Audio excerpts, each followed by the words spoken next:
మీ business ఏదైనా మీ ఊర్లో promotion చేయాలంటే అది సుమన్ టీవీతోనే సాధ్యం. ఇప్పుడే సంప్రదించండి. సూర్యాపేట జిల్లా కేంద్రంలో గత కొన్ని రోజుల నుంచి దొంగలు హల్చల్ చేస్తున్నారు. రాత్రనక పగలనక దొంగతనాలు జరుగుతూ ఉండడంతో ప్రజలు భయభ్రాంతులకు గురి అవుతున్నారనడానికి వరుసగా రెండవ రోజు రెండు ప్రాంతాల్లో జరిగిన ఘటనలే నిదర్శనం.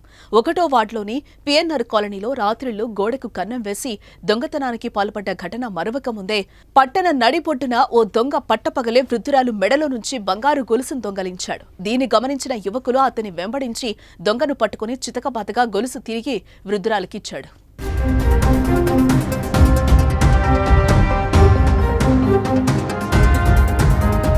వృద్ధురాలు చంద్రకళ విద్యానగర్ నుంచి 60 ఫీట్ల రోడ్డు మీదుగా నలంద జూనియర్ కళాశాల వద్ద నుంచి డీమార్ట్కు వెళ్తోంది.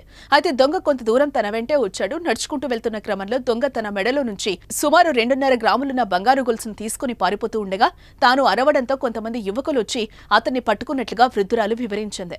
దొంగను చితకబాది అడ్రస్ అడగా ఖమ్మం జిల్లాకు చెందిన వ్యక్తిగా చెప్పినట్లుగా తెలుస్తోంది. సమాచారంతో దొంగను అదుపులోకి తీసుకున్న పోలీసులు కేసు నమోదు చేసుకుని దర్యాప్తు చేస్తున్నారు.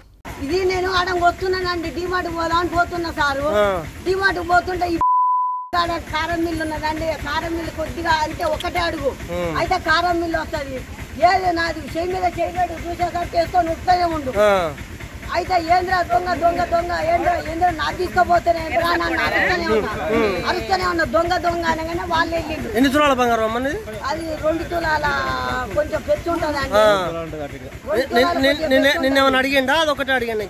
ఏం అడగలేదు, వాడు మాట కూడా మాట్లాడలేదు. నా వెనకంగా వచ్చి నేనే ముందో వాడు వెనకంగా వచ్చిందో తెలియదు. ఇట్లా గుంజింది కదండి, గుంజేసరికి చెవుకి ఇదైంది. ఇదేనండి